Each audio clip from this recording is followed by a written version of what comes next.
Hey guys, and welcome back to the Natty scene. We are here this evening with four guests. We have Lee, we have Stu Mcculloch, and we have Damian Lees. Stu and Damian, for those that don't know Stu or Damian, are both WNBF pros. And from as far as I know, Lee knows more than me because Lee's obviously been a part of their careers for a little longer than I have been following them.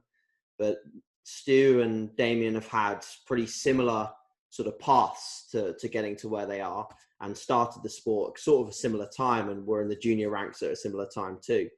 So we thought it would be a good idea to get two professional bodybuilders on the podcast and just have a little bit of a chat really and see where it leads us. So these chats are always insightful for listeners. And I feel like me personally, I love listening to these kind of chats where it's almost a bit freestyle. We haven't got massive structure to the questions that we're going to be asking. We're just going to sort of delve into their careers a little bit more. So first of all, I think, especially considering the situation that we're in at the moment, first of all, how are you both? How are you getting on? Damian, I think it's a rhetorical question. Are you still training? Yes, sorry to rub it in with the weight, but my boys are fast asleep in bed, so I've been told I talk very loud, so Mrs. has booted me into the gym to do this. Okay. That's perfect. So yeah, guys, how are you getting on? What's the gist with training for you guys at the moment? And just give the listeners sort of a little bit of an update on how you're getting on. Damian, Lee? No. Damo first. I'll be really quick. Training's as per usual. I mean, I was training twice a week at Anytime Fitness because a client of mine owns Anytime Fitness in Bury. Okay. So basically, he gave me access to the gym. So I was just for variety, really. I had access to like a pendulum squat, things like that, other bits of kit. So I was training there like twice a week, and then at my home setup 3 times a week. Yeah. Hence now, though, I'm here 5 days a week, which is not a problem, we can work around it, and I've got all the kit I need really. So on the training side, it's just as per usual, really. Yeah, sure. And was your plan this year to take a full off season anyway? I believe it was. Yeah, definitely. Yeah, definitely this year is an off season anyway. Yeah, so no problems for me really on that side of things. Awesome. And Stu, I saw on some Instagram comments that you weren't training initially, but are you allowed to that you've got a few sessions in now? Yeah, I'm getting there. I've got a couple of 30s that I got from the gym, some bands, a kettlebell. So I'm getting some makeshift workouts in, hopefully enough to just keep everything where it is. So I'm training every day. I maybe take a body part a day. I'm not trying to improve. I'm just trying to maintain what I have with the limited kit that I have. But I'm getting a workout in. I'm walking. I'm keep myself semi-decent shape, and as far as I can see, I haven't lost too much. So that's about it. And you seem I think it's great for me as well. You seem pretty light-hearted on your Instagram, and always in terms of even following you in a prep, you seem just pretty relaxed and light-hearted with your approach to things. So when this lockdown was released, did it stress you out at all? Did it make you feel really upset or angry, or did you just think, it's another thing to deal with and sort of crack on? Be honest. To be honest, I can't stand it. I've never been not in a gym for anything longer than a week in my entire life. Even if I go on holiday, I try and find a gym and at least do something. So it's new territory for me. So it's something I'm adapting to. But I tend to just take things in my stride, and it's the same with the prep as well. I just try and stay calm and do the best I can with the situation, and that's what I'm doing at the moment. Wicked. So Lee, I'm going to hand it over to you, and I want you to sort of set the tone for starting the questions with regards to Stu and Damian's career. So just sort of throw it out there. Where did these guys begin, and sort of maybe start a conversation thread between the two of them? Okay. Well, it's really weird because even though we sort of live at sort of opposite ends of the country and north of the wall for Stu, we've all pretty much been instrumental in each other's careers, haven't we? Because I know that Damo, you first competed in earnest in 92 and then again in 93, which is where we first met because we competed together in the same division of the show. And then a couple of years later, you and I were in the audience at Stu's first contest ever, which was 96 at the A&B Yorkshire, wasn't it? Yeah. So we're all around at that kind of time. I think the interesting thing that I wanted to sort of dig into today that AJ alluded to, because we were talking about it, is it's been a very strange parallel between you guys because your careers as juniors started at similar times. And if you don't mind me saying so, in the beginning, neither of you rocketed straight to the top of the rankings, did you? You know, you sort of had to claw your way up as juniors. You started as guys who were placed a little bit lower, then you learned a bit more and then you improved. And then both had some success as juniors, which we'll go into individually. But then fast forward to 2014, 15, 16, you were both competing at world level, both national champions, both on the verge of and just becoming pro bodybuilders. But it was the bit in the middle that was really, really different that I wanted to touch on a little bit. Because I know that it seems to me, and it's probably something we've never discussed, it seems to me, Stu, you took a fairly steady path through the ranks and worked your way up steadily, and bodybuilding was a thing that you always did. Whereas Damo, you had a complete sort of side swerve for a little while, didn't you, that I was involved in with you, where bodybuilding just wasn't something that interested either of us, and we sort of both drifted away from it and then came back.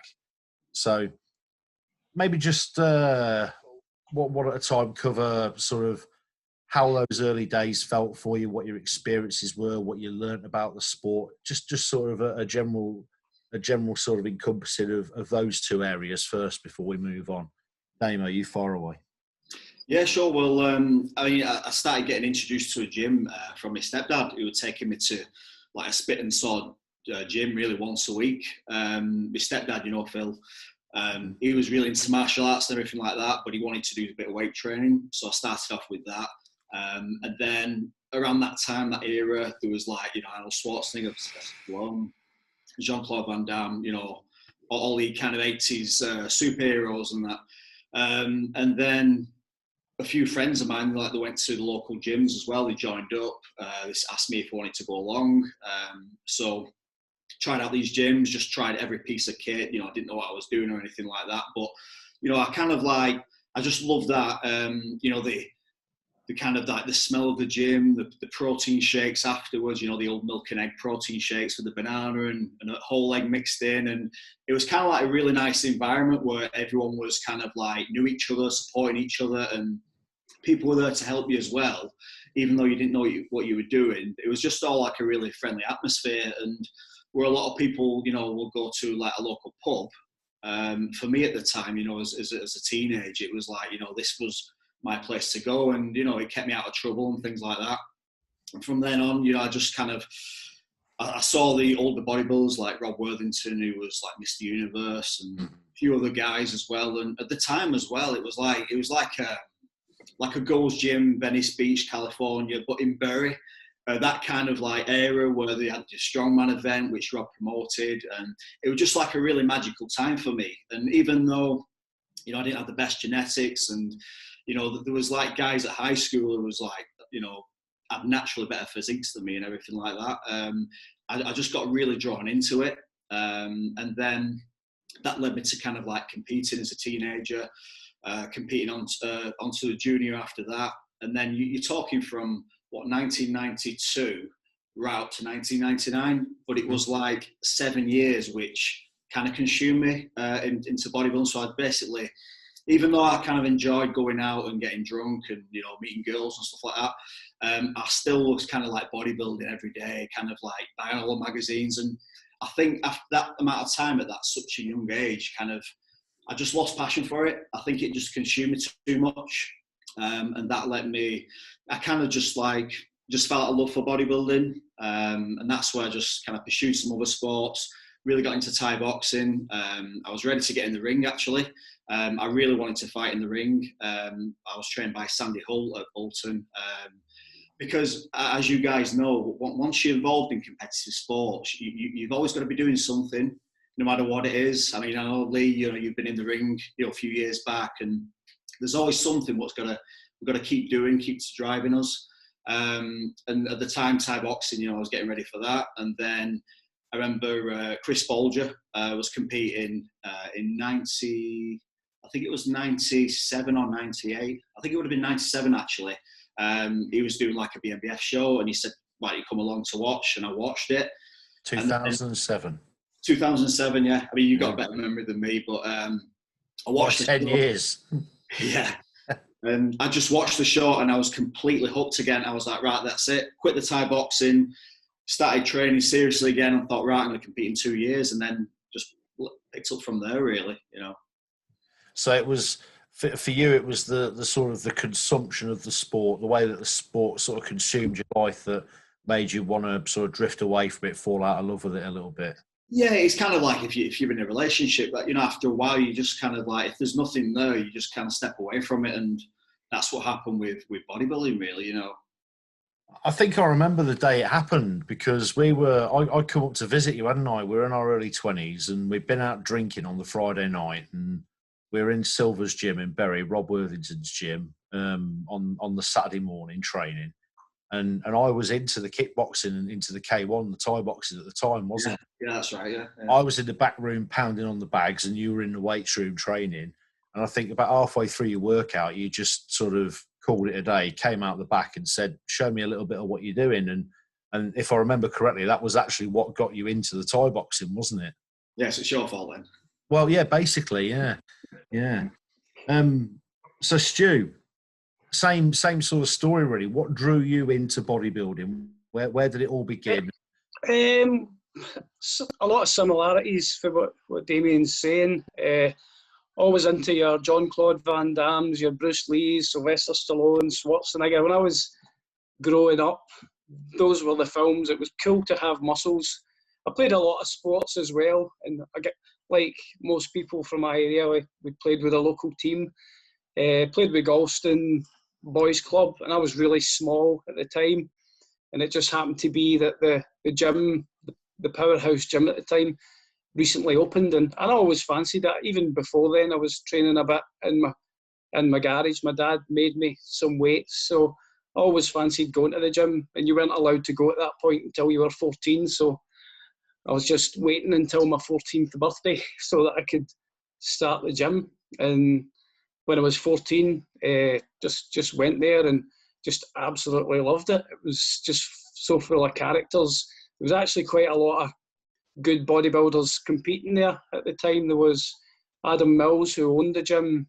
He was a multiple British champion masters. There was Derek Rutherford. And there was a number of other guys that had competed, and it was just a little village gym. So I went along. I didn't fancy going down the untested route, but there was guys that were in my gym that were obviously big and untested. But I went along to a couple of Adams shows, the Yorkshire, and I just fancied giving it a crack myself, to be honest. So I trained for a couple of years, trained alongside Adam, had various training partners, and been in that environment. Just loved it. A lot of the times we just got fat eating Cybergenics, Infinity 4000, 5 Weetabix and some Infinity 4000. Made myself the size of a house to about, never really knew what I was doing, but would just eat as much as I could. That was the way. Sorry, Stu. Sorry to butt in, mate, but when you mentioned Cybergenics, right, I honestly believed, I saw it in a magazine, this Phase 1 kit, it was called, and I thought, the before and after picture, I thought I just looked like what's he called, Franco Santoriello, yeah. I honestly thought I'd just grow muscles just from taking these supplements. Yeah. And I was at high school, and I remember I had to go to the headmaster because the rumour went round I was on steroids. But really, I was taking these desiccated liver tablets and whatever they were at the time. Oh, I was taking them as well.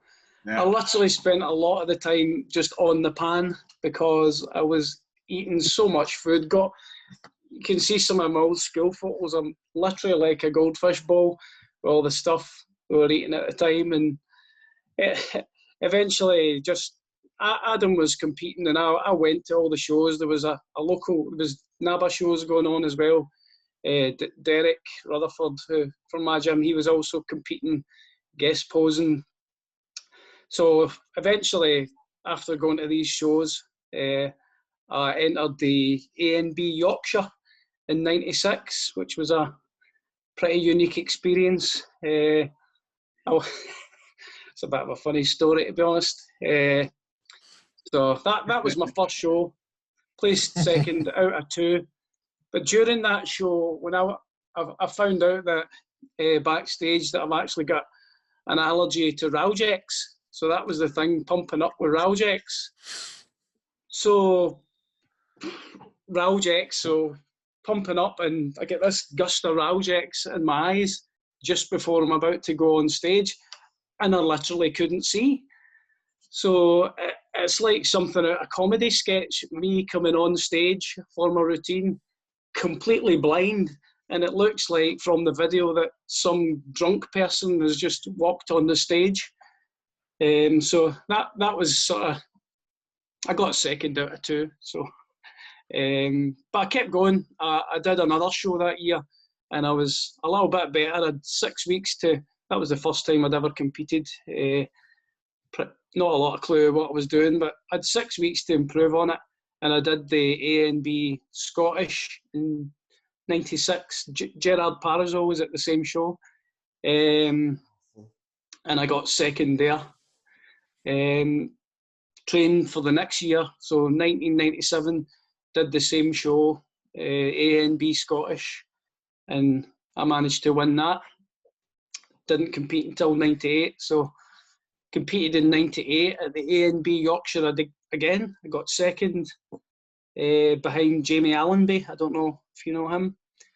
So took second behind him. I was still a bit soft, and I really wanted to do the Britain and come in a lot better. So spoke with my mentors, Adam and Derek, and really pushed the boat for the '98 Britain, which is probably my best performance as a junior. The juniors were under 21 at that time.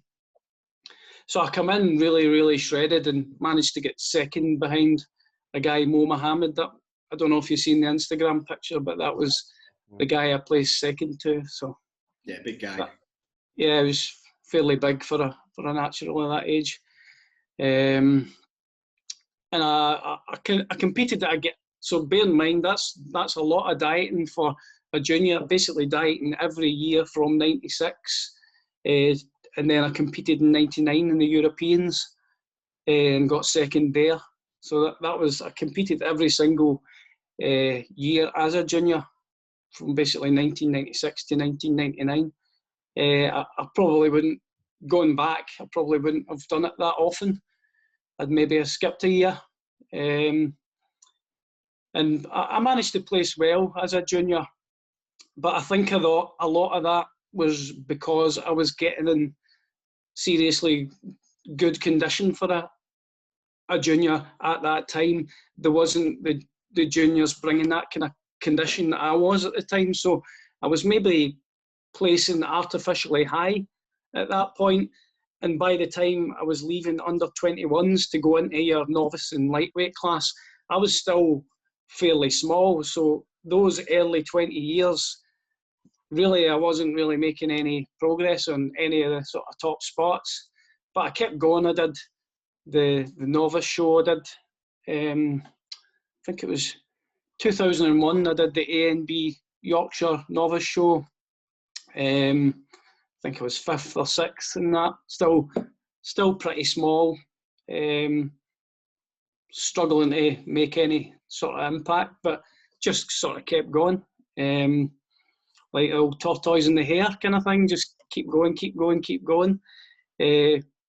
Got a little bit bigger just through training alongside all the guys, Adam and Derek.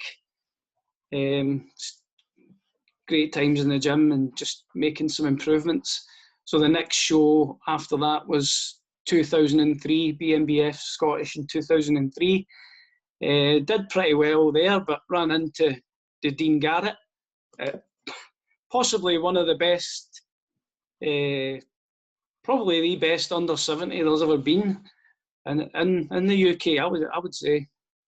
And at that time, that was pretty much his peak years. But it was actually beneficial to me to see someone at that level and compete against someone at that level. It did a lot in terms of improving me. So I think sometimes it's not always the best thing to go in and win a show. Sometimes it is better to get your arse handed to you, and then you kind of see where you're at in terms of the best guys that are out there. So 2003 got, I think, that only did one show in 2003. 2005 I competed in the BNBF Central and I won that show. In 2005. Rob Riches, he was in that show as well. I don't know if you've heard of that guy. Yeah. Pete Chown, he was also at that show. He won the overall. But it was the first time I'd won at lightweight, so I was quite happy with that. Still, I think it was about 26, 27 maybe at that point. Awesome. So still fairly small in the grand scheme of things with the lightweights. Probably not good enough to challenge at British level. And then so skipped another 2 years, and then I think it was 2007. Got second again. I think I must hold the world record for the amount of seconds. I think I've got them up to about 12 or something. 12 runner-ups. I think it's a close run thing between you and Richard Walker. I think between the most second place trophies in lightweight bodybuilding, definitely. Stu, is it all right if I jump in there? Yeah. We'll move on to the later time shortly, because the point I was trying to illustrate by sort of going back to the beginning with both of you was two really important things. And these are things that I've stressed on podcasts that I've done with AJ previously. Firstly, both of you had, from what I'm getting from what you're telling me, both of you had really strong mentorship from sort of very old school spit and sawdusty gyms. Damo, you were training in back Silver Street in Bury and under the likes of Rob Worthington. And I know there were a few other guys training at that gym, but Rob was, for those of you that don't know, was British lightweight champion in the EFBB mid-90s. He was also universe level competitor. Stu, you were training at the Powerhouse in Galston, which again, you were training around guys like Dr. Derek Rutherford, may he rest in peace, who I know was a massive mentor of yours, who you did a tribute to when you guest posed last year, and also to Adam Mills, who he pretty much invented conditioning, didn't he, in natural bodybuilding? And let's be honest, he was one of the sharpest guys that ever existed in natural bodybuilding. How do both of you think, and it's a kind of leading question I'm asking, but how do both of you feel that those hardcore training environments and those sort of mentors taking you under their wings affected you later on in life in bodybuilding? Damo, you far away first. Well, I think with Rob, my first kind of like real mentor, he taught me a lot about working really hard, like working your ass off and leaving just nothing left in the gym. I mean, the first few sessions, I mean, he trained me for free as well for a few weeks, but he absolutely killed me. And it was one of those where I just couldn't recover from his training, because he was a guy who was just taking sets to failure and giving you force reps on top of that as well. Mm. And it didn't work for me in terms of all the force reps and not being able to move for a week. But what he taught me is basically to work your ass off in the gym. So after a couple of weeks, I thought, right, okay, I know how hard to train now and how much to push. And even though, I could not diet at all back then, as you know, Lee, I mean, I was fucking, excuse me, French, but terrible at dieting. I mean, I could tell you a story about shit like that, but I just could not diet at all, which, I mean, I always competed smooth when I was a teenager and a junior, but I still worked really hard in the gym, and I still trained really hard based on the environment I was in with the training partners and the people who was around me at the time as well. How about you, Stu? How did those early days affect you, and what do you carry forward from those today? Massively. I don't honestly think I'd be where I was if it wasn't for those two guys. I trained alongside Adam, but a lot of the information was coming from Derek because he'd been competing from years, and he was really supportive of natural bodybuilding. I think he may have gone down that route if that was available at the time. When he started, that wasn't available, but I couldn't even begin to measure the influence it had me, and not just in the training side, also like philosophical and perseverance, all that sort of stuff. I couldn't begin to. It just wouldn't have happened without both of those guys, to be honest with you. Cool. And both of you, and I believe, if my memory serves me correctly, both of you competed internationally as juniors in the same year. It was 99. I know you've already said yours was 99, Stu. Damo, was it 99 when we were out in Germany at the WPF Universe? Yes, yeah, 99, because I did the Junior Mr. Wales. There was only me and another guy in the class. Mm-hmm. I remember that, because you travelled with me with Carl at the time. I remember we drove over to South Wales, something like that. It was... I remember Chepstow. It was South Wales, yeah. I mean, by virtue of winning that, I got the invite, I got the flight paid for, so I thought, why not? Competed in Germany. That's another story over there, wasn't it? No access to food, and we couldn't even get a meal in a restaurant because they didn't understand what we were saying. We just weren't ready for it, were we? No. Not ready for that kind of experience. No, I think I placed something like, what was it? 10th out of 12, something like that.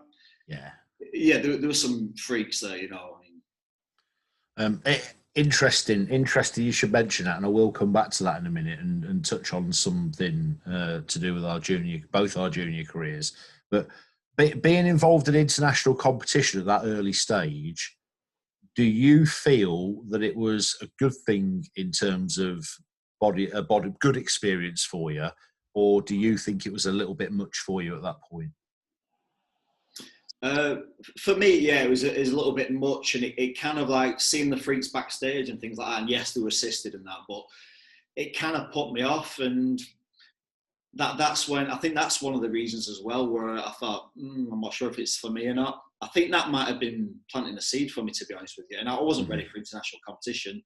I mean, I remember competing at the FBB Junior British Champs in 97, and I got 6, I think, out of 7 people. And even the guys there, the top 3, top 4, they were just head and shoulders above me in terms of size, condition, everything. And it was kind of like a wake-up call as well, really. Well, the runner-up of that show in 97 you competed in was the guy that won it the year after when I competed in 98, wasn't he? Yeah. Those guys were just, in terms of what they were doing and what they were willing to put forward was another level. And I think both you and I at the time, and I've been quite open about the fact I used in very limited quantity some performance-enhancing drugs. That was the thing that kind of made me think, I don't really want to do this anymore because I don't want to do what the other guys are doing, and I'm not really happy about what I'm doing now. And that was probably what pushed me back towards the martial arts stuff, to be honest, which eventually rubbed off on you. So you competed in a European Championship representing the AMB. That was the summer season of 1999. That was in Belgium, was it? Barcelona. Barcelona. Okay. So tell us about that, because we're used to these international shows that we go to these days, but what was the story in 1999 with the drug tested natural shows, the international shows? I wasn't tested, so I don't think there was any testing. I wasn't aware of any testing. It's going back a while. The show wasn't great. The lighting, it's nothing like what you would.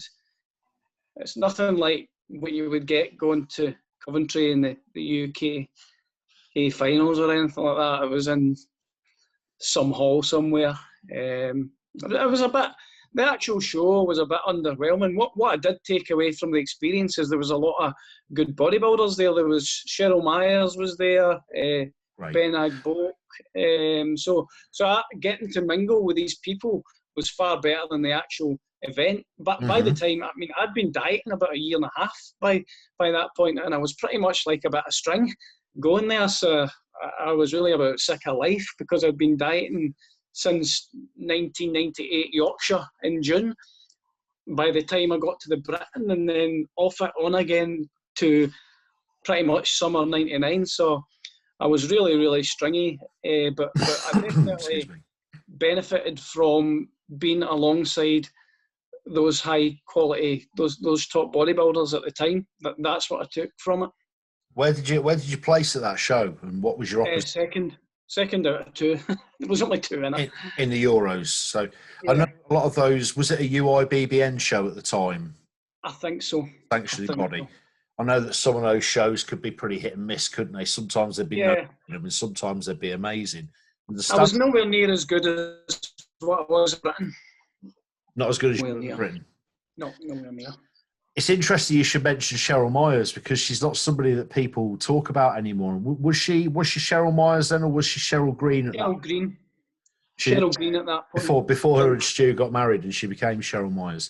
For any listeners that don't know, Cheryl Myers is without a doubt the best female bodybuilder to ever come out of this country. 5 WNBF Pro World titles. Back in the days before the structure we've got was in place. You know, she was going over there on her own and doing her own thing as an independent pro athlete. Amazing woman, very nice lady.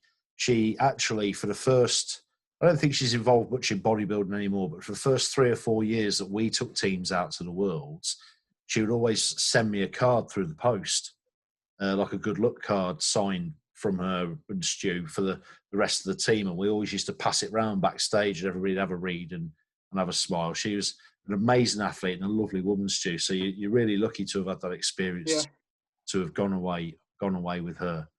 But I suppose what we can take from this, I mean, we're talking both of you getting international experience as far back as 1999. And I know that we're sort of all in the same age bracket now. We're somewhere round about our late 30s, aren't we? All three of us. Yeah. So somewhere in our late 30s. And I'll do. You guys have been around since the year dot, and not so much. I competed back then and stuff, but I didn't reach the levels you guys did, and I didn't carry on with it. But you've got guys here that have got 25 plus years. Well, 25 years for you, Stu, this year, competitive experience. 29 years for you this year, Damo.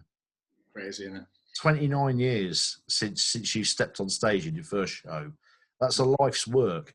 International pedigree from 1999, and both of you have sort of gone on to carve out careers as pro bodybuilders. And I don't think one of the things I was really looking forward to getting across on the show today was just how good and how richly experienced you two guys are, because you've pretty much been everywhere, seen everything. I mean, Damo, do you remember that show in Germany, the international show in Germany?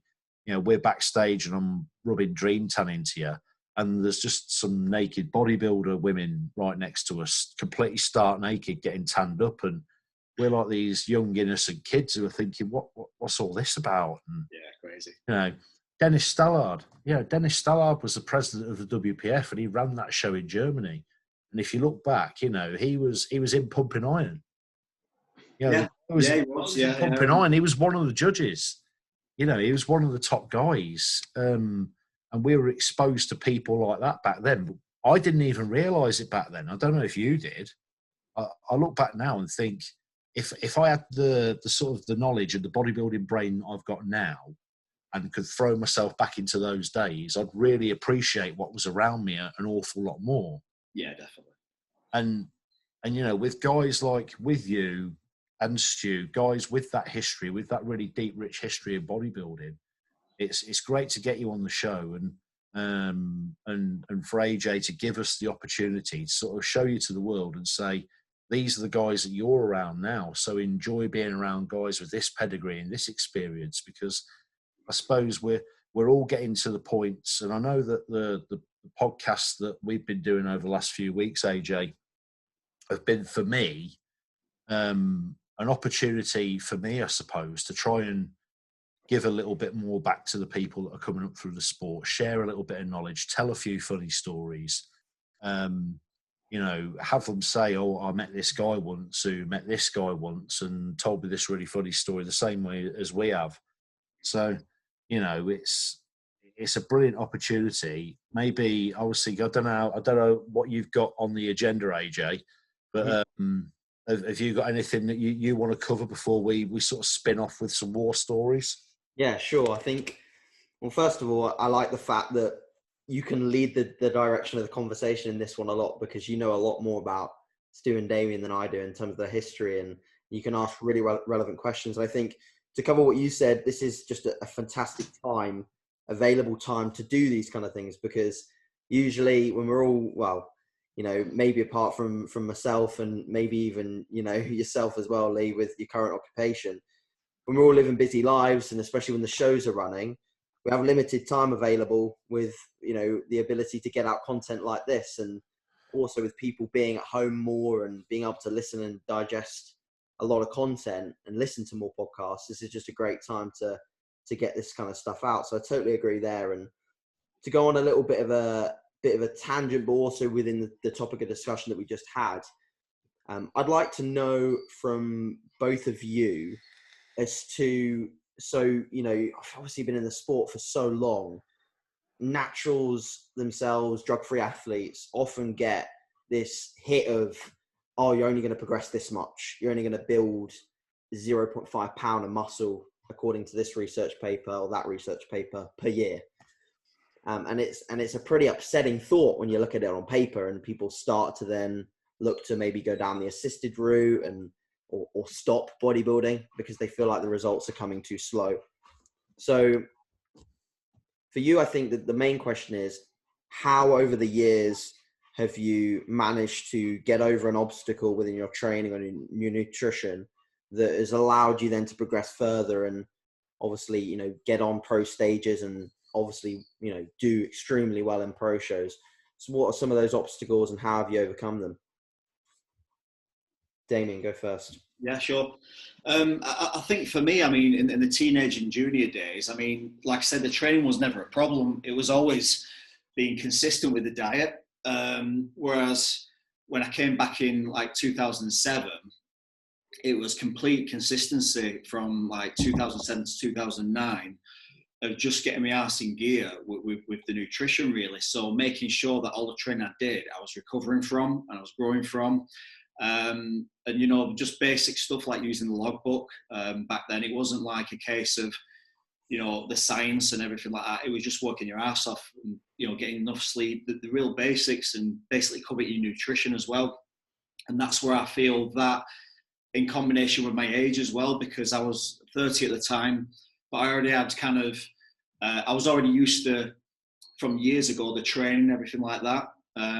So it was kind of like, in a way, I had more muscle maturity, even though it was only kind of 2 years from 2007 to 2009. And then once I basically did the diet right to get in the condition, even though I wasn't the biggest guy, I mean, I only weighed like, 70 kilos, 71 kilos.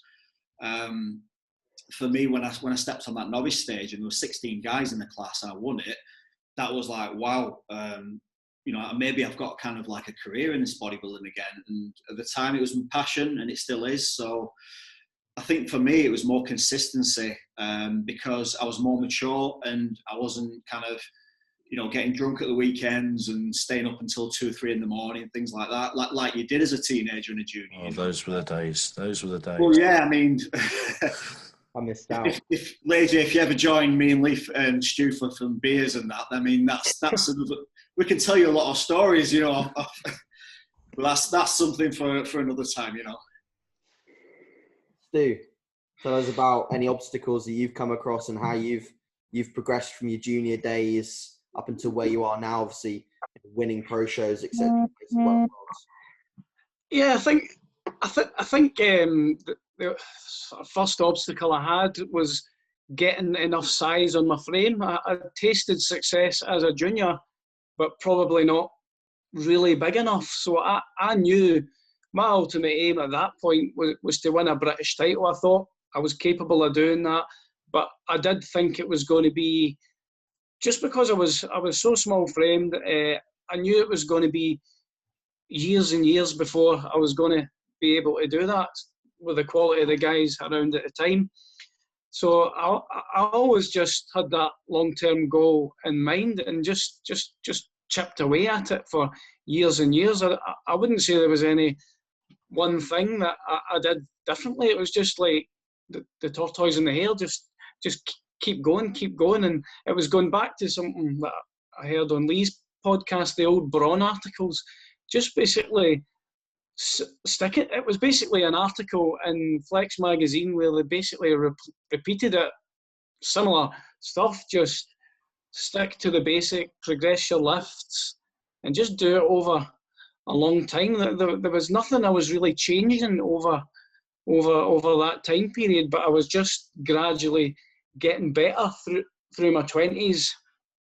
And then I sort of won qualifiers, and then by sort of my late 20s, I was winning like decent qualifiers, like the Scottish. Maybe I was about 30 when I finally won the Scottish. And when I crossed over to, I had a few results that I thought maybe didn't go my way, and when I was competing in the other Fed, and round about, say, 2012, I was sort of early 30s, and I was wanting to come over to Lee's Fed, and that show in 2012, I really wanted to go for that show, and then getting the second there against top guys, I sort of knew, right, I'm at a new level.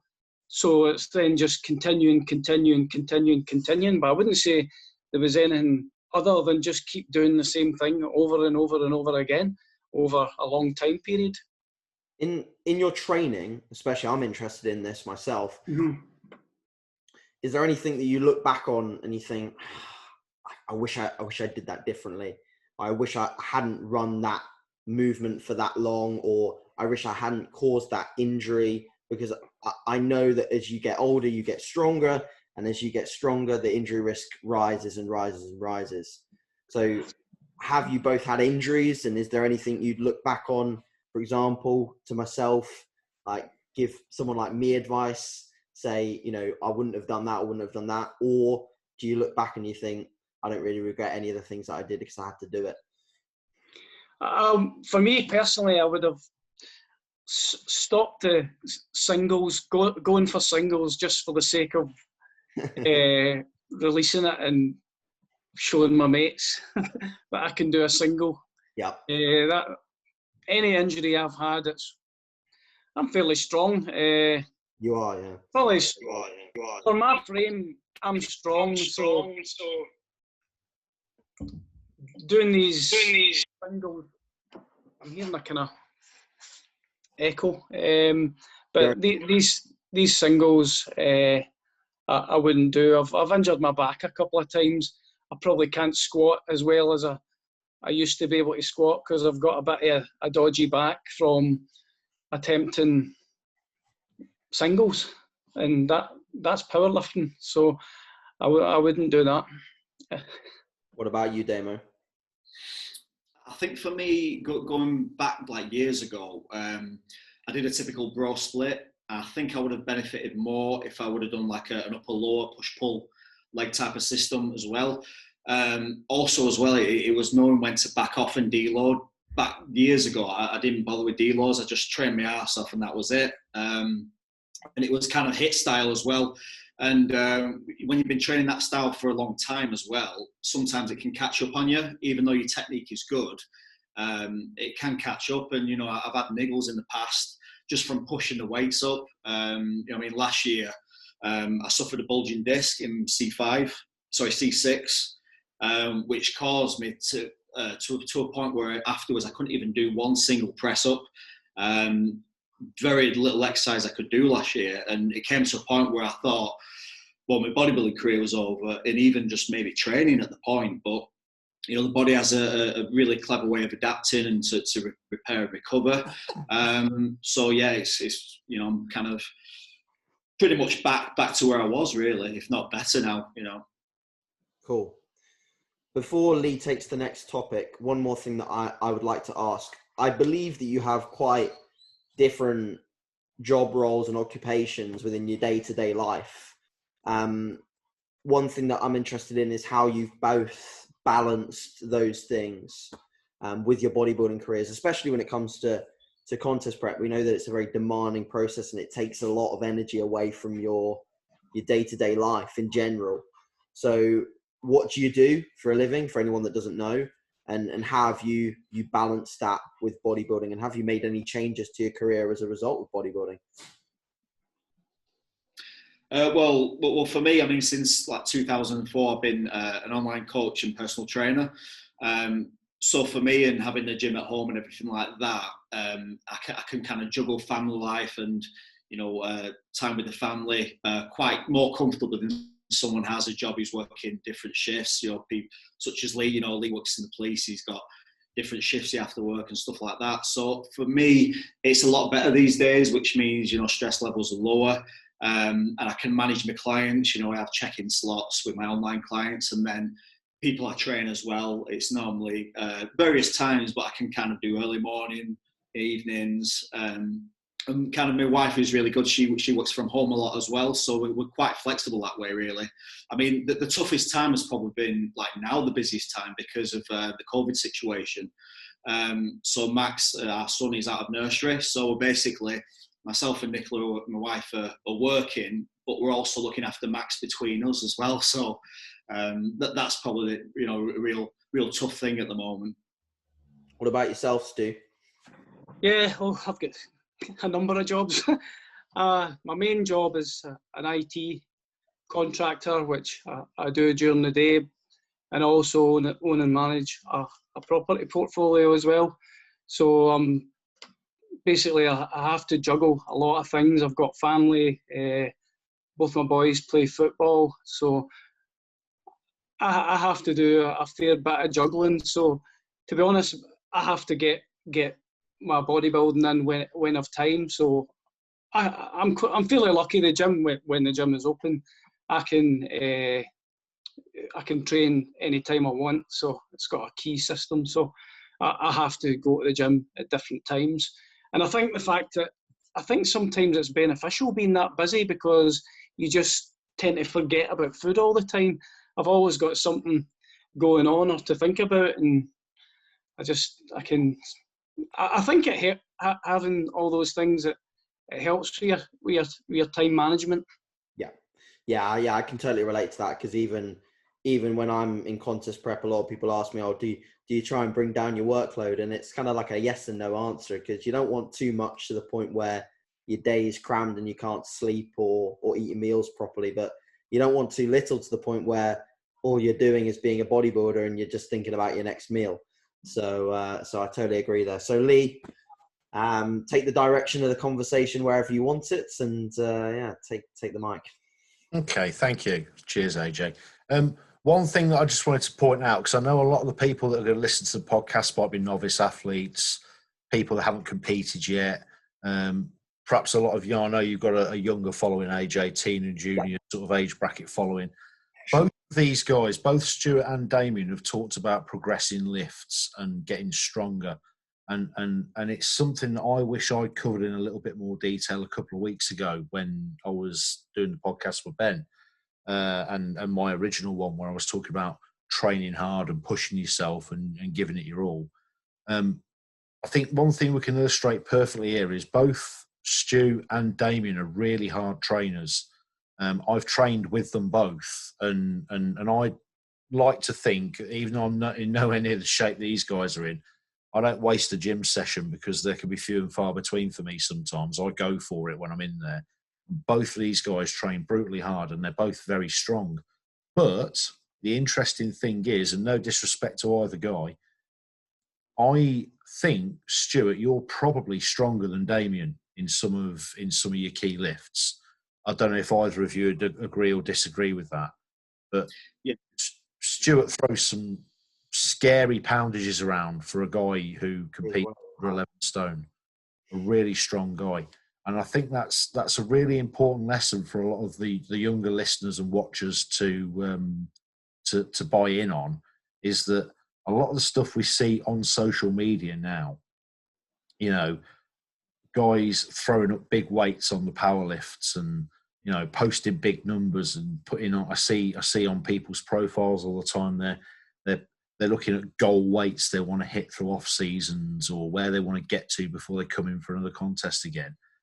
Just to illustrate that, you know, as amateurs, you know, Stu was competing as a bantamweight, so making 68 kilos. Damian was struggling to make 75 as an amateur, weren't you, in all fairness? And at some point, I think you've competed as heavy as 13 stone, about 82 kilos, haven't you, Damo? Yeah, smooth as a baby's bum, but yeah. Well, you know, not quite as conditioned as you have been, but yeah. But for somebody who's so much lighter to be pushing heavier weights in some exercises, I think that's a really good demonstration for people out there that although it's important to be as strong as you can be, and it's important to train as hard as you can, you know, being over obsessed with what weight people are actually using is a bad thing for a bodybuilder. Like Stu quite rightly said, that's powerlifting. You know, giving yourself a goal of a 180 squat or a 200 squat is an admirable thing if you're hitting the requisite number of reps in good form with it. But if you're not, I mean, you know, throwing back to Lee Haney, 8-time Mr. Olympia, one of the best backs in bodybuilding, never bent over road more than 2 plates aside, you know, 100 kilos. It was about form, it was about fit. So that was just a side point that I wanted to make, because we do a lot of talking about training hard, training heavy, but that word heavy is all relative for you novice guys out there. Don't think that, you know, you're a bad bodybuilder just because you're not posting the numbers that some other guys are posting. So that was just a side spot before I move on to anything. But this, you both talk about consistency, and I've talked about similar paths in bodybuilding. So both well-decorated junior competitors with international experience, both won a number of qualifiers, placed high in national level championships, top threes, both of you. Damian, you won 3 United Kingdom titles, class wins with us, and then you took 2 runner-up spots and win in world championships. That's how you got your pro card.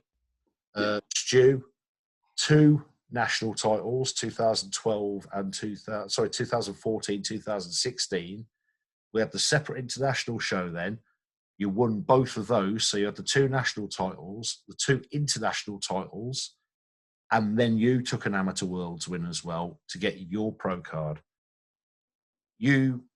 I consider that both of you have come up the hard way to get your pro status. How would you respond? Controversial, this one. How would you respond to people questioning your pro status, bearing in mind the records that you've gone through to get to that level?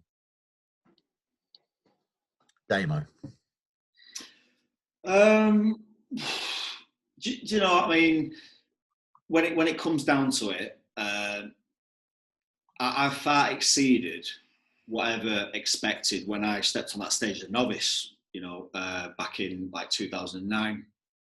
And basically when I won my first UK title, second UK title, 13. I was kind of like knocking on the door, as in being a pro standard physique, because at the time, you know, I got a few messages from people and they were saying that they've seen a lot of WNBF pros, like kind of like lightweight pros, and they feel like I would be competitive against them. So the way I look at it, if I wasn't worthy of a pro card, then I wouldn't have done well as a pro, because my last 2 pro outings at the Worlds, I got a 2nd and a 3rd, and I came within a whisker in 2017 to win the World. Arguably, maybe I could have won it. I didn't see the judging scoring sheets back in 2017, but you know, if I didn't have a pro-worthy physique, then I wouldn't have got anywhere competing in pro classes.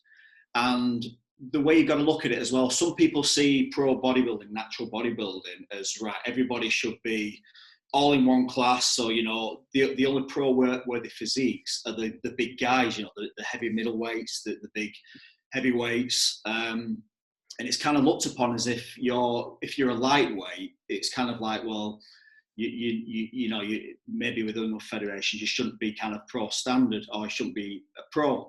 But if you look at sports like boxing and things like that, you know, I mean, you've got like, you know, your welterweights, your featherweights, all that kind of stuff. And, you know, there's no way I'm going to compete on stage at like 90 kilos or even probably above 80 kilos, no matter what I do. So for me, you know, I mean, I think I've got a track record and obviously a pro record now as well to prove that I'm worthy of being a professional, really, you know. And I'm not stupid. I will see other physiques and think, yeah, I'm even if, you know, the heavyweight people like Sam Watt, Rich Gozecki, even if they're kind of like a little bit off condition-wise, I know I'm not going to beat them because they've just got too much muscle. It's as simple as that. But it doesn't necessarily to mean that I'm not a pro standard. Yeah, and you're absolutely right. I mean, a good heavyweight will always beat a good lightweight, won't they? Yeah, exactly. Yeah. And heavyweight bodybuilders will always be, by and large, more impressive than a smaller guy. But you, do you have any regrets over the path that you took to becoming a pro athlete? Or, for example, you know, if we'd have been given all box pro cards and it was an easy pro card to win, let's say, with us, and as a class winner in 2011, if you'd have been given your pro status then, would you feel as proud of it as you do now? No, definitely not. I mean, I've never been kind of like an athlete who just goes into shows and wins. You know, you see some phenomenal athletes who just come in. I mean, to give an example, Rich Gozecki, the year he got his pro card, he went straight to the Worlds and won the overall, as well as his, you know, and Gavin Gibson, I remember, I think he won the Worlds and then competed in the pro class. And I think he got third behind Martin Daniels and Rich. That was the following year. Yeah, and this is a guy. Yeah. These are guys all of a sudden they're coming from amateurs straight into the pros. Whereas guys like me and Stu, you know, we were kind of, it's taken us a long time to get there. But I think we've learned the hard way of getting there. But the disappointments in that has just made us just kind of like come back stronger and better, really. And I'm glad I did it that way, as in, you know, not giving up and just try again. So over to you then, Stu. I mean, like I say, I reeled off a little bit of your track record before we went on to the question. And it'll be the same question for you. But to recap, 2 national titles, 2 international titles against legit overseas opposition, although those shows were in the UK. And then you were runner-up at the Worlds in 2014, behind somebody who went on to be a reasonable WNBF Pro. And then you won the Worlds in 2016, and that's where you won your pro card. But pretty much towards the back end of the question with Damian, the point was, you could have been awarded your pro card in 2014 for winning a class in the national championships. You weren't, because they don't get given away. But if you had have won it back in 2014, would you feel as proud of your pro status as you do now? No. I feel like going back to your, what would I feel like if someone what would you feel like if someone would insult your status or something? If your pro status were to be, if your caliber, your pro pedigree were to be questioned, yeah.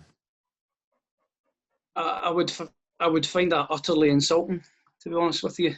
The fact that I had such a long career and I did go through the ranks, and I deliberately sort of did everything to compete against the best guys that I saw, your Dean Garrett's, all the guys basically competing against the who's who of all the lightweights, sort of training you to get to that stage.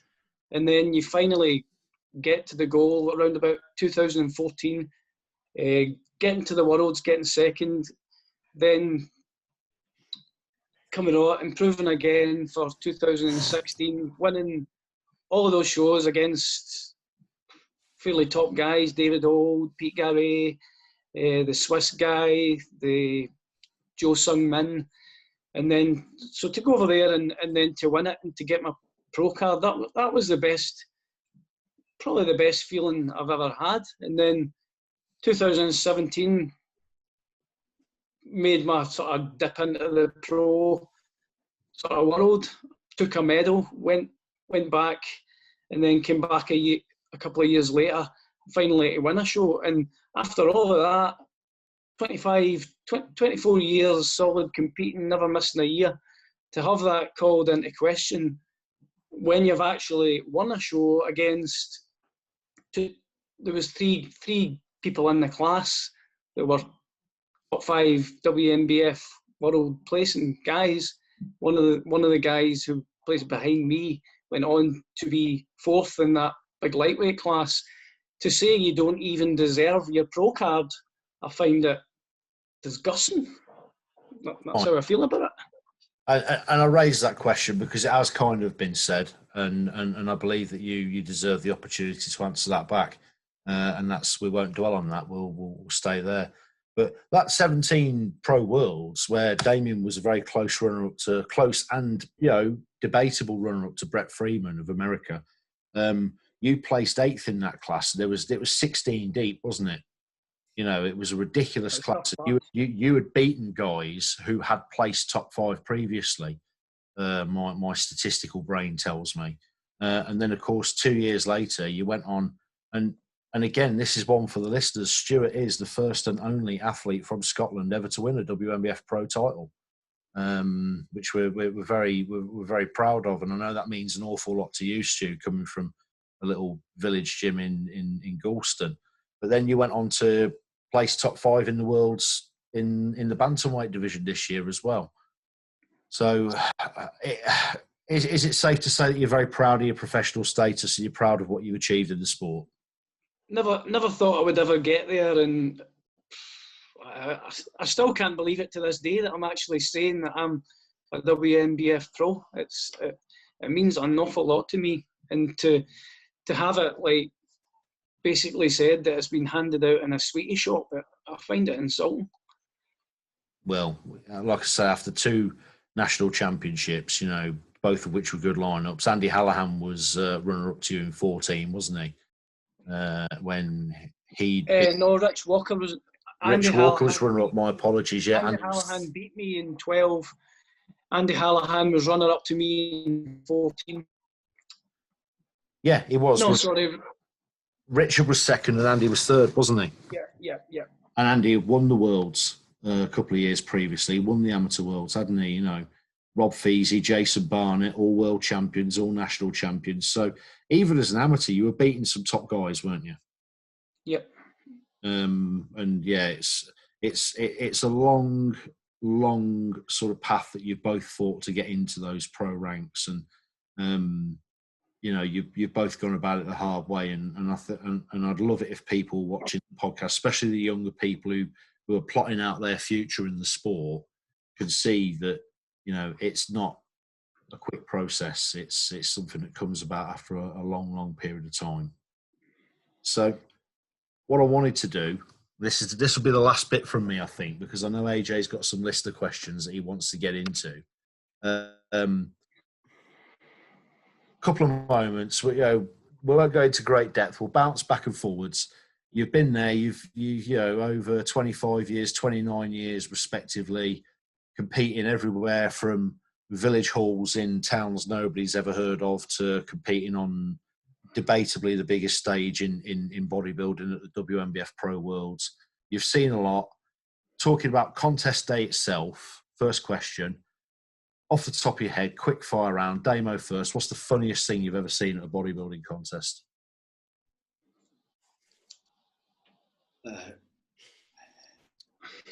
Right, I don't know if you were there, Lee, backstage, but I think it was me and Mick Boyle, 2014 in Boston at the Worlds, and we went backstage to get pumped up and everything like that and put the dream tan on. And there was this guy on the table, this is a really long table, right?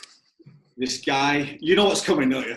There's this guy on the edge of the table and he's got this iPod on and he's dark and his speakers and he's got this 70s music playing and he's got his own little setup. So I walked over, put my bag on the table, everything like that. And then about a few minutes later, he said to me, oh, he says, this is my table. I can't believe you're not asking. And he says, you're rude. You're not asking me to use it. And I just kind of like looked at him. I laughed and I was like, oh, I'm sorry. I said, can I use your table? And he's like, right, okay, that's better. And I looked and he had a Zimmer frame at the side as well, at the side of the table. I thought, oh, that's odd, really, really odd. So anyway, I did the pre-judging, I remember that, and then coming back, and the guy disappeared, but so had the table. And I remember Carl, a friend of mine who came out the Worlds with me, he said that table was actually the guy's. He said he's got a massive RV parked outside. He said his table was his. He had it all folded like this massive camping table. And then he said, did you not see him backstage? I said, no. He said, yeah, he was in like I think it was the over 50s class something. He brought the Zimmer frame to do chest dips on backstage. Mm-hmm. He said, and he nearly went flying. He was like wobbling all over the place. And afterwards, I felt really bad because this table, I thought it was just, as part of the setup backstage and everything like that. And I was like, shit. And I don't know who the guy was. I remember he had like this really, really majestic tash, Massive tash, yeah. I've seen him at a few of the Boston shows. He brings all of his own furniture. It doesn't matter how cramped the backstage area is. He sets up his own table, his chair, his Zimmer frame, plays his music, and he always brings a trophy with him as well. And it's like a trophy that he won sometime in the past, probably. Puts the trophy on the table with like an army helmet on top of it. And yeah, I know the guy. I remember you having that exchange with him at the show because I don't think you got that it was actually his table that you were using. Table, yeah. This is thought he was just being some sort of dick about a communal table. Yeah, funny. I think there's a few, but that's the one what stands out kind of fairly recent, I think. I mean, I remember going back, to like the junior days. I mean, you remember Cal Bleakley and that, who was my training partner at the time. And it was one of those where when he was pumping me up, he's like, don't look at the other guys. And, as if we're getting ready to fight. Like it was a fight, yeah. Yeah, exactly, yeah. Well, that's some funny times, all because of crazy personalities in the sport. Yeah. Most of these funny times come from crazy personalities. What about you, Stu? Funniest thing, apart from the time you got Raljecks in your eyes, and that's definitely up there. Funniest thing apart from that, go on. Probably when I was at the Britain with Adam Mills. Do you remember the singer Chico? Yeah, Chico Slimani, the guy Chico Time off Britain's Got Talent. Yeah, he was competing in the show, and he did.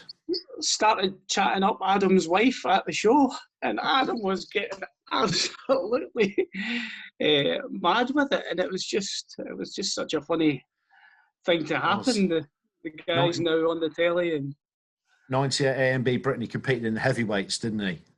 Yeah. And he had the big ponytail and the big sort of GQ looking physique. He didn't place, I don't think, did he? No.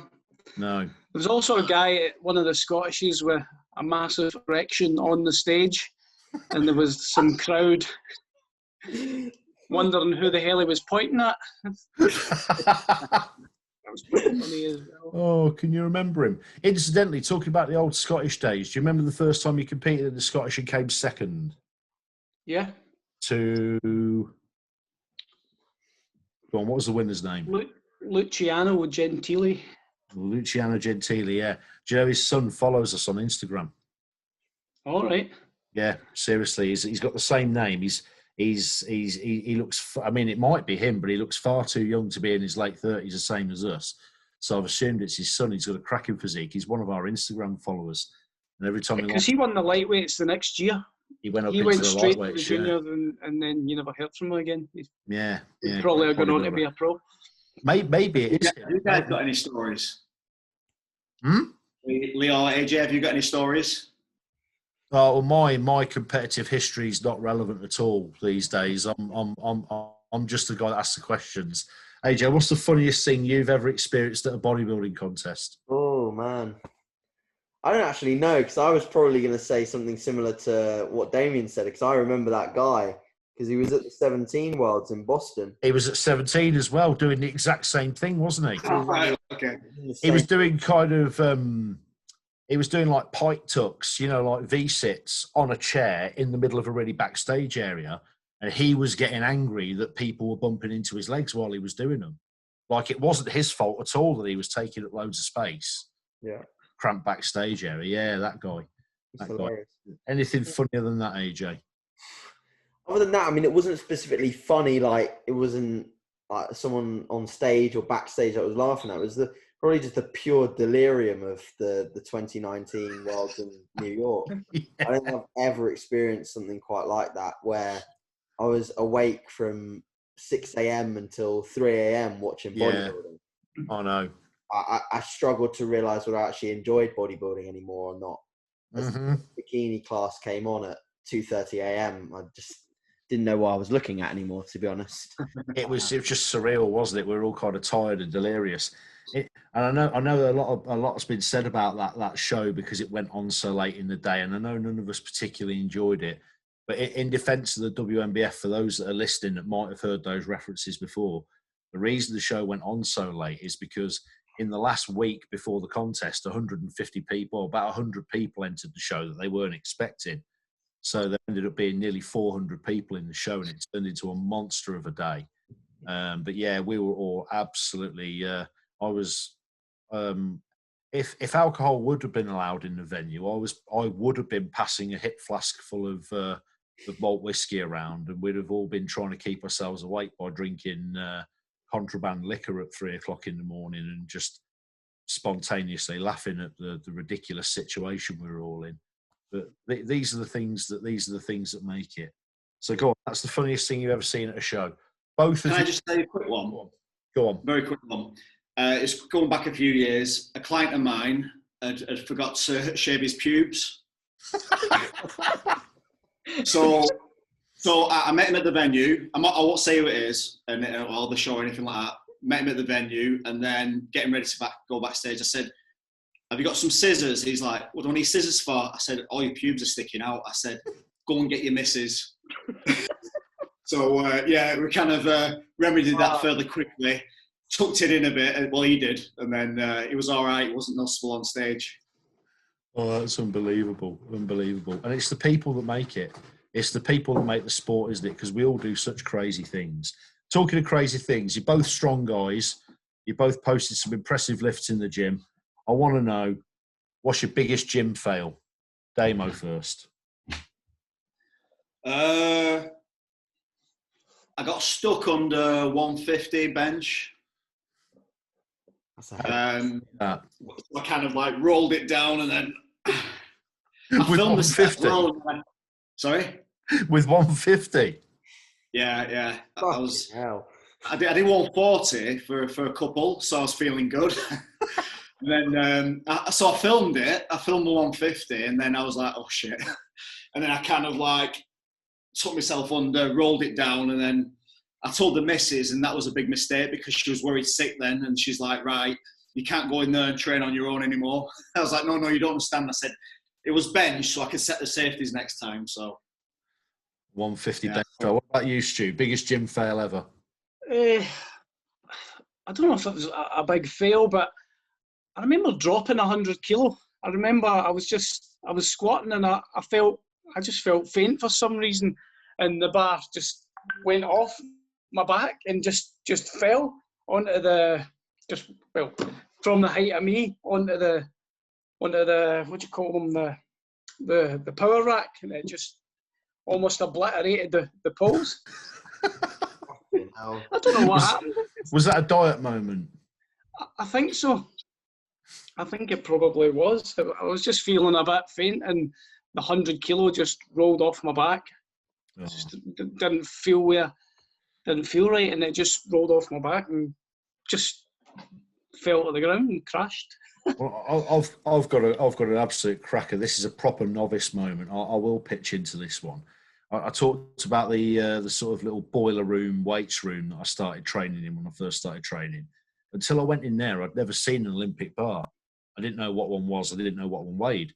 It was just a bar on a bench, and I just figured it was the same as the hollow York bar that I had at home. So I put I put the weight that I put on either side. I can't remember, maybe a 10K plate either side of it. Remember, I was 14 years old. Got somebody to pass it off to me, and of course there was this extra 20 kilos that I didn't know about. I didn't think that the bar would weigh 20 kilos. And as soon as the guy that was spotting me lifted the bar off it, I nearly put it through myself and through the bench. It came crashing down on my chest with a big yelp. And then I kind of had to, I didn't have collars on the bar because the guy had like handed the bar off and walked away. He was oblivious to what was going on. And I kind of had to sort of throw the plates off one end of the bar. And when the plate came off that end of the bar, it whipped over and took me with it. And I ended up somersaulting off the bench. That was probably mine, because this was one of those gyms where if you did silly things like that, you'd probably get chastised and thrown out of the place. What about you, AJ? What's your biggest gym fail ever? It was pretty big, actually, pretty large. It could have legitimately ended me. So it's pretty recent. It was like, I think it was the weekend before the UKFBA Northern last year. And I was squatting, but you know the racks where they're totally free, like powerlifting racks. You're not in a cage. Just stands. Why on God's earth I chose to use them when I'm in a gym which has 6 power racks, I don't know. But I decided to use them. I wanted to use them, so I did. I did my top set, 180, and it was a really good set.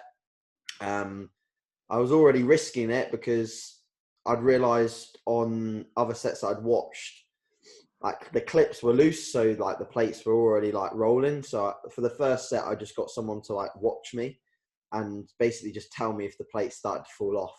I mean, I'm not sure how that was going to be effective, but regardless. So that was the first set. Pretty sort of nervous for that one, but got it done. So I went in more confidence for the back off set with 160. And because it was a high rep set, I think I got like 16 reps or so.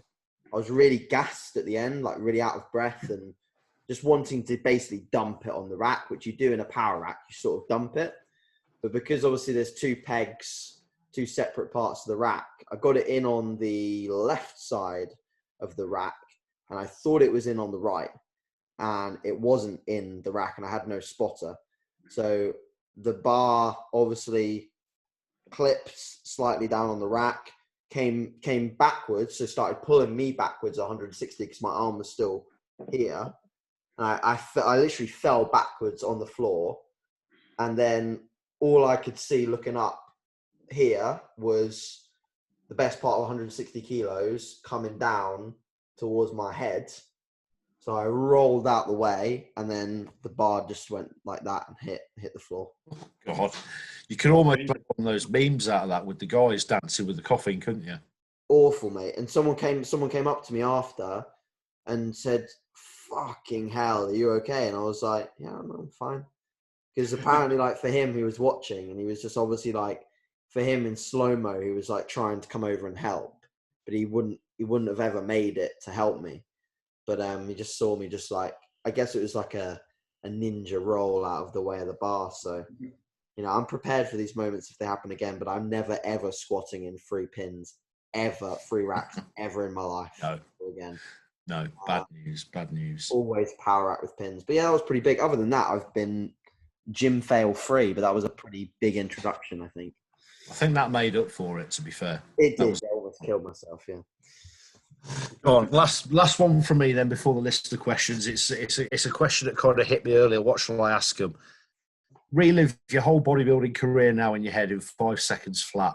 And I want you to give me the split-second moment, the 1 second of your life in bodybuilding, that if you could relive that moment over and over again because of the way it made you feel, you would do. And I'll tell you what mine is first. Not that mine's going to be any more impressive than anybody else's. But Damo, you were there. It was Pudsey Civic Hall, August 1993. We were lined up on stage, ready to go on stage for the division that we competed in. Under 17 teenage class, 8 lads in the lineup. I was competitor number 2 in the lineup. So 2 or was a 3? 2 or 3 in the lineup. Anyway, I was close to the front of the lineup, so I had a 1 or 2 guys in front of me, a bunch of guys behind me, and just as I was about to sort of walk towards the stage curtain, I was just absolutely terrified because I knew I wasn't really ready for it. I wasn't going to do very well in the contest. I kind of thought, oh dear, you know, I've got in above my depth here. But then the second I stepped out from behind that stage curtain and the lights hit me in the eyes, and I kind of got lost in that one moment, that one moment of sort of, I think that impacted on me more than anything else. And I think that was probably the thing that drove me to compete again and again for the 16 times I did. For that moment where I walked out on stage for the first time and the buzz that hit me. And I think if I could relive that feeling over and over again, then I'd be quite happy with that. You know, nothing that I ever achieved, not that it was a lot as a bodybuilder, meant as much as that to me. So what would you say yours is? Now I've given you some waffle time to think about it. Damo. Well, I'll just quickly say I remember you being really confident and you posted Alice Cooper Poison. Yeah, a big bushy blonde hair as well. Oh, yeah, I apparently had hair at that point, yeah. Yeah, I remember that. 2015, WNBF Worlds, third attempt, the Amateur Worlds. Won the class, got a pro card, and then I got invited to compete the following day in the pro class to validate my pro card. And what made it really special as well was all my family were there, a few of my friends. And I remember my dad being backstage and he was crying. And my dad doesn't show much emotion at all. He was crying. And I remember you crying as well. And we had a massive hug. And that was just like probably the best moment where I thought, that wow. was a moment, yeah. I remember that well. Yeah. Especially your dad being so emotional because he's a tough guy, isn't he? He's a man's man. He doesn't show a lot. And yeah, that moment when we all had that big hug, God, that was a good moment. How about you, Stu?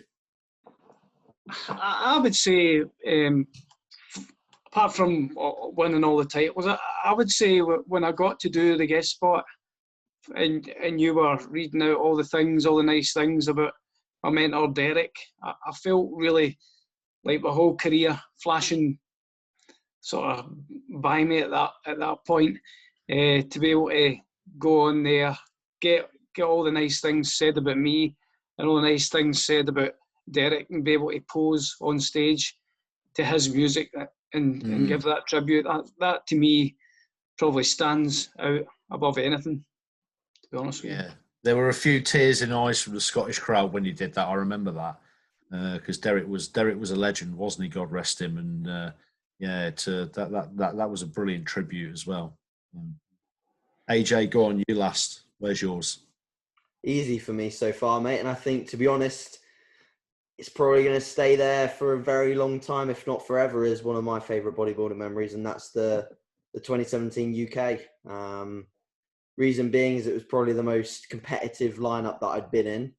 It was one of those shows where I had a lot riding on it in my head because I'd already committed to trying to achieve the goal of getting to your worlds, getting to the WNBF Worlds. And I'd already come second at, the BNBF British, and I really wanted a British title so badly. I just remember that just a lot of pressure and a lot of nerves, but, pumping up backstage with Ben Howard, him telling me how, my condition will stand out and just go out there and, be confident. And that's what I did. I think that the biggest thing as well for me personally about that one was that, my mum was there to watch, my dad was there to watch, obviously specifically my mum, it was the last show she got to see me at, and she was very emotional about it. And we got that, probably one of my favorite pictures ever, that Mr. Richardson took. That picture and that memory will be there for a long time for sure. And I think that will motivate me, especially if I compete again at that venue. There's a lot of things that are there for me that are positive and that bring a lot of things back to me in terms of why I bodybuild. So yeah, that'd be mine. Was it that moment in the photograph that's your moment then, your split second? Pretty much, I think that, and also the moment when you did call me out as the winner. Well, actually, it was probably the moment when you called out second place, because you just dropped to the deck like a sack of spuds. Yeah, I shouldn't have maybe dropped to the deck, but I did, because I knew that was emotions are emotions. You can't control them, can you? Yeah. So, that was awesome. That's the best one so far, mate. Yeah. Cool. Again, it's the funniest things we've ever seen were the people. The biggest fails we ever had were just mistakes that we could have avoided. and those one sort of split second moments in time that we'll always cherish forever. They were the experiences, weren't they? You know, they were about the experiences the sport gives you. And I kind of ask these questions on purpose, you know, because they're not. I don't know what anybody's answers are going to be when I ask them, but I hope that people listening to this are going to leave this podcast now thinking, I want that moment. I want that Kodak moment. I want that funny story to tell one day. I want to see these crazy people involved in this sport, and I want them to see how much it's done for us and how much it's given us to laugh about. So thank you for enjoying my questions, all three of you.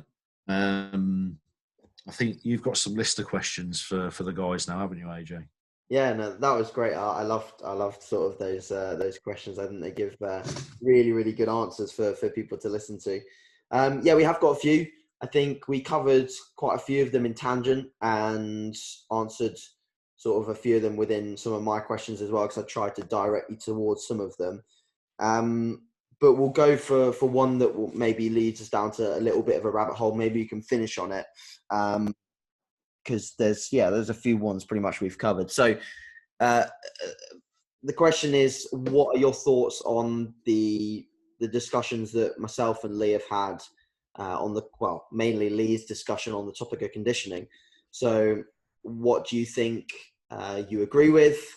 Is there anything you disagree with in terms of what athletes should be looking to bring to stage at the moment? Do you think that conditioning is still a problem and we're losing physiques out of it? Give us your thoughts.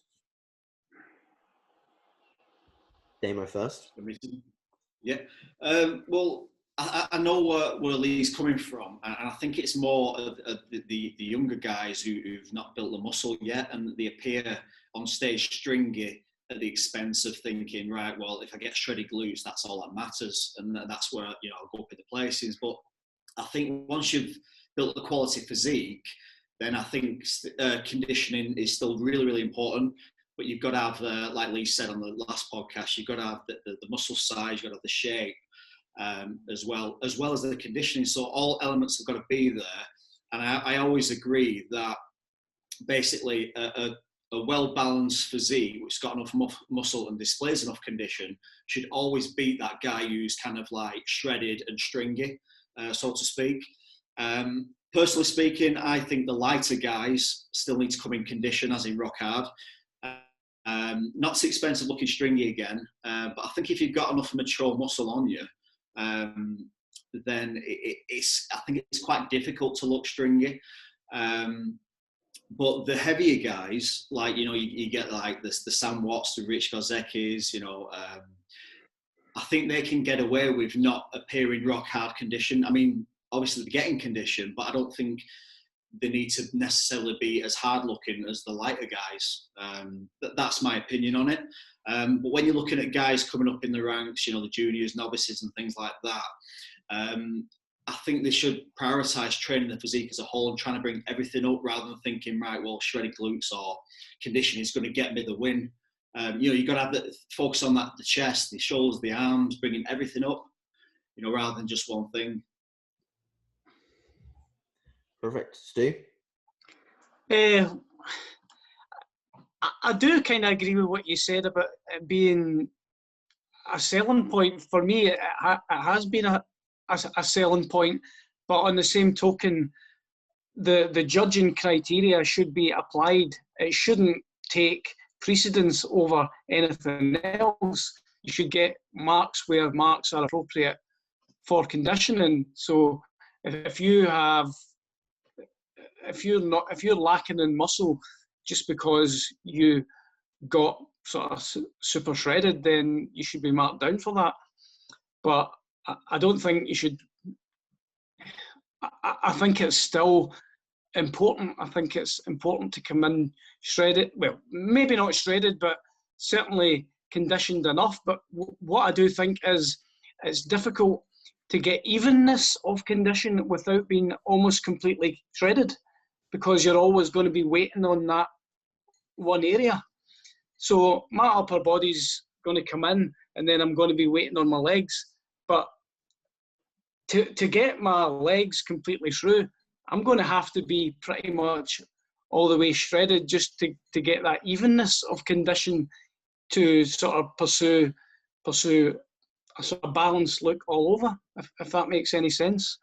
Because you're always going to be waiting on that for sure. body part coming in, and they're not going to come in all at the same rate. So for me anyway, to achieve that balanced look where your condition is even, I'm probably going to have to be pretty much all the way down anyway.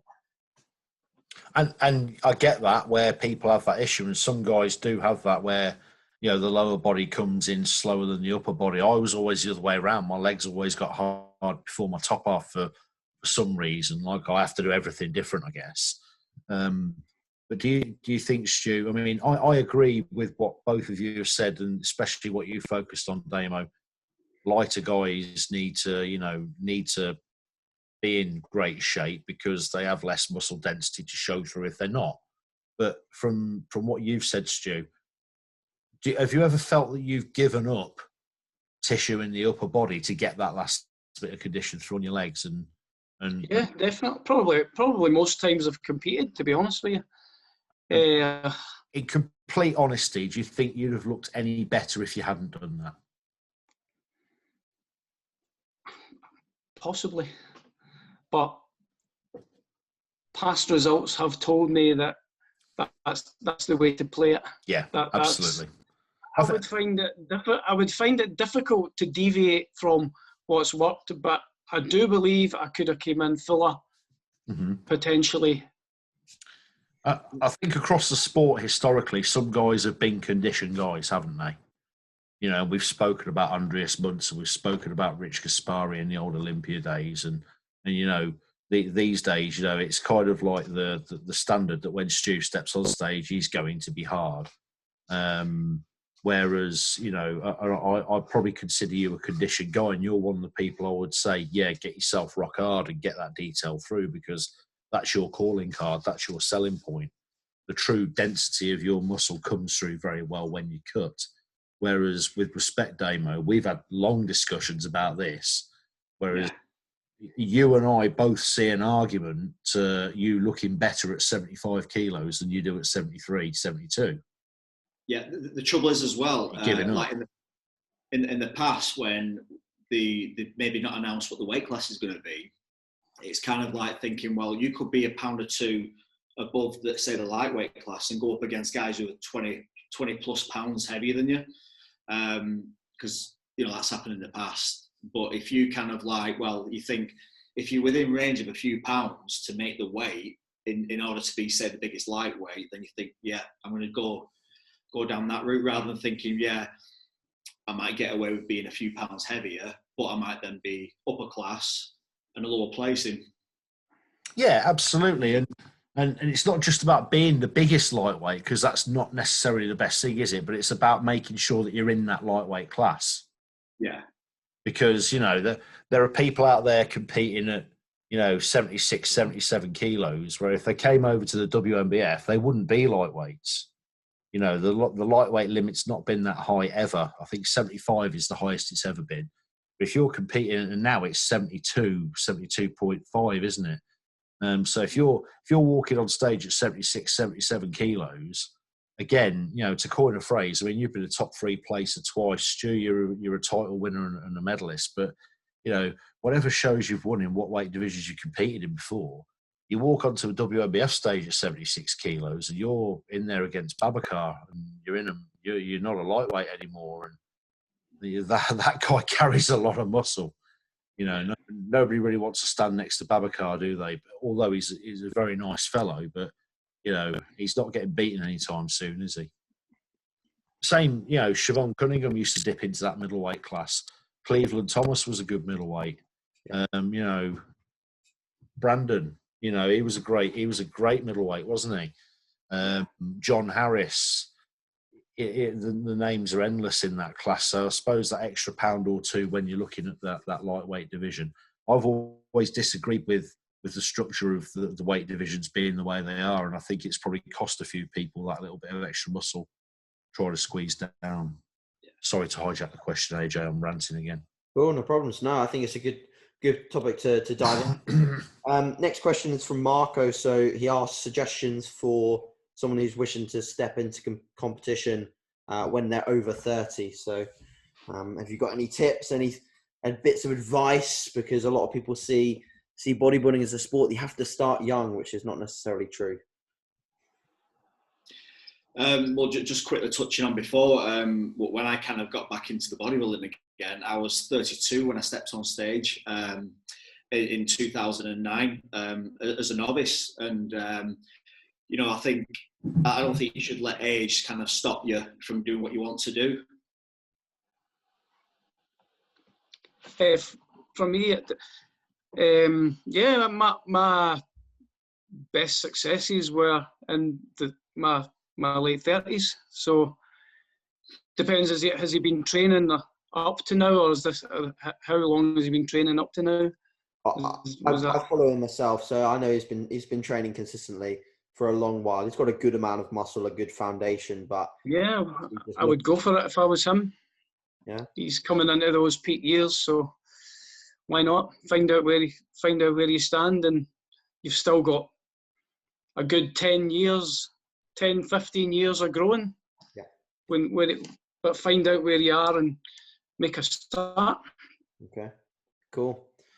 Final question. We'll end on this to keep the podcast in a. I mean, I'm sure we could go on for 3-4 hours, but 3 or 4 days probably. Days. Yeah. We need digestible content for the listeners, and probably sleep for the providers of the podcast as well. So, in terms of performance enhancing drugs, so you know, how did both of you abstain away from using them, and was there any temptation at any point? Because I think, you know, again, a lot of people are tempted to go down that route when they see the lack of progress that they make naturally or something like that, and they just think, oh, I would like to make progress quicker. So how did you stay away from it, and was it ever a temptation? I mean, for me, it was definitely a temptation. I mean, what Lee mentioned the other week on the podcast about back then, you know, when we were teenagers and things like that, the environment we're in, and, you know, things what they'd sell, like Ultimate Orange, which contain ephedrine and things like that. I mean, I'll openly say, you know, I've tried like ephedrine, and I even tried pro hormones, you know, when I was, so like back then as a teenager, when I was like 19.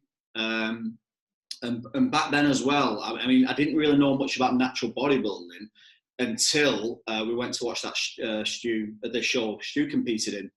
And by then it was like, well, as Lee mentioned in the ruling, if you take ephedrine or, you know, this banned substance, there's no chance you can compete in it because you've got to be natural for life. So for me as well, the environment I was in, it was like all the guys there were competing in the local shows, which I did, the Leyden Gym shows, EFBB, NABA, so it was kind of like competing in those.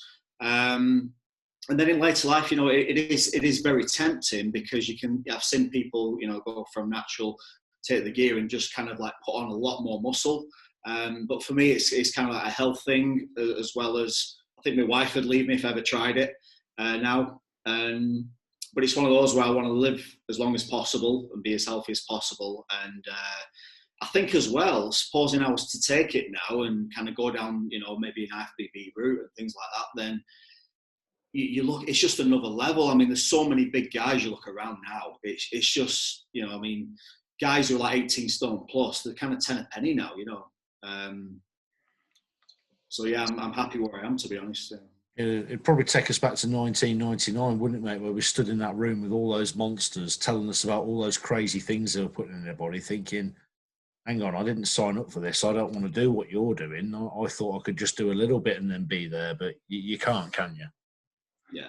And that's the reality of it for people that are watching. Again, sorry to jump in, but, you know, guys might think it's okay to experiment with a little bit of something or just enhance their performance a little bit, but you've got to get it through your heads, guys, that if you want to make it to the absolute top level, you can't just be prepared to cross the line. You've got to jump that line. You've got to get into it big time. It's a massive commitment to make once you've stepped over that line. Yeah, well, when I was coming up in the gyms, it was the norm. It wasn't. It was the strange thing to do was go away and become a natural. It was the rule and the exception. But I would have went down that route had it not been for Adam actually being there and competing in the ANB at the time. And once I got fairly well down that route, that was it. I had a path to go down as a natural, but I've no doubt if that wasn't there, I probably would have taken them, to be honest with you, because I was so into bodybuilding at the time, but I just didn't go down that route, and I never will. Awesome. Cool. Well, thank you very much, guys, for your time, and I really appreciate it. I think this is a fantastic episode, and I'm sure the listeners will appreciate it massively. Lee, have you got any final words to cap off the podcast? No, just thanks. Two guys that I've known a long time and got a lot of respect for. I appreciate them making the time to come on. I know Stuart doesn't like to have the lights on in his house past 9 o'clock, simply. I know that Damian likes to be in his pyjamas by 8:30, so they've both made their sacrifices. Guys, before we go, if anybody wants to look you up, anybody wants to get in touch with you, I know Damo, obviously you make your living by coaching athletes and the like. Have you got an Instagram handle, website, anything you want to throw out there onto the podcast before we finish? Sure, yeah, thanks. The Instagram is Coach Damian Lees, WNBF Pro, and website is www.damianleestailorfitness.co.uk. And Stu? Yeah, you can find me on Instagram. You can find me on Facebook. I don't talk a lot of sense a lot of the time. I'm not looking to coach people or anything like that. But if anyone wants to ask me a question, you can find me on Instagram or Facebook. Awesome. Thanks very much for listening, guys, and we will catch you in the next one.